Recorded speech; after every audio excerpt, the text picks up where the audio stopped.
Lähdetään nyt taas tänne ulos. Eilen mulla kävi täällä tämän asunnon omistajan ystävä selvittämässä muutamaa asiaa.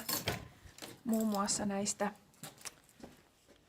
roskiksista. Mulla ei vieläkään käynyt näistä, mä en viittinyt näitä niin kuin hirveästi alkaa sisältö tutkia, mutta nyt selvisi sitten, että missä täällä on biot ja muut. Tää oli hämärä tää, siis tässä on kissan ruuan kuvaa ja lääkkeitä ja sitten joku ihme boksi. Tää on kuulemma bio. Mikähän ihme, tässä on joku hanskankin kuva. Olisi voinut ajatella, että tässä on ihan peruksena ollut sit vaikka jotain omenan karoja, mitä nyt esimerkiksi Suomessa on, mutta katsotaan, onko se... Täällä on joku saakelin peitto, ei tää ei kyllä biojäte. Onkohan toi... No siinä nyt on selkeästi toi pahvi, mutta nämä keltaiset on kuulemma muovijätettä. Joo, siellä näyttäisi olevan kyllä ihan muovia. Mikähän näistä sitten on sekajäte, jos nämä siniset oli niinku kartonkia? Onkohan toi... Tää ilmeisesti on sekajäte. Mitähän tuolla bioskassa oikein nyt joku peitto tekee? Tää on kyllä hämmentävä. No, anyways. No, mun tarkoitus oli tänään lähteä tonne toiseen suuntaan täältä kotoota. Eli katsoa vähän jokivartta. Mä asun täällä tämmösen Reinijoen varrella.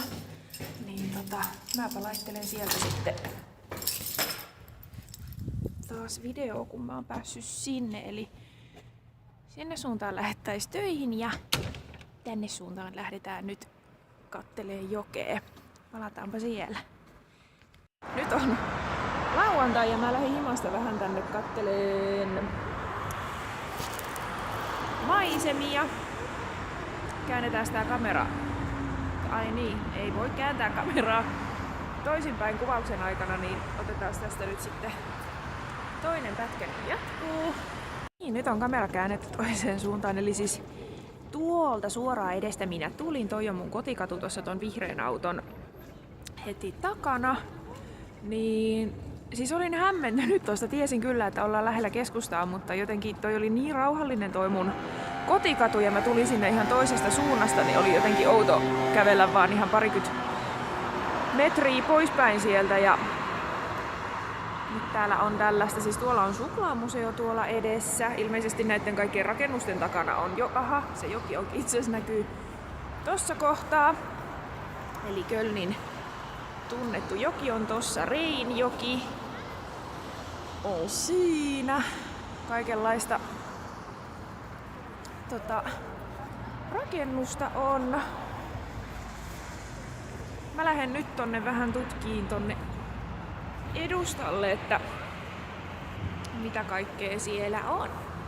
Onpas nyt jotenkin harmaa päivä, ei näkään yhtään mitään eteenpäin.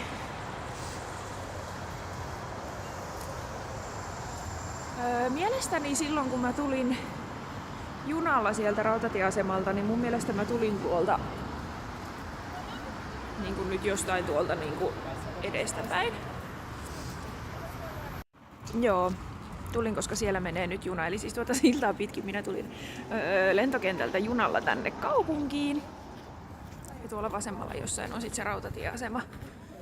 Mutta nyt on jotenkin niin harmaata ja tylsää kuvaa, että mä lopetan tämän kaupunkikierroksen tähän. Ja en lopeta kierrosta tähän, lopetan kuvaamisen tähän, kun ei täällä näy kuin risuja ja harmautta ja tietä, niin mä jatkan kävelyä tonne ja palataan myöhemmin.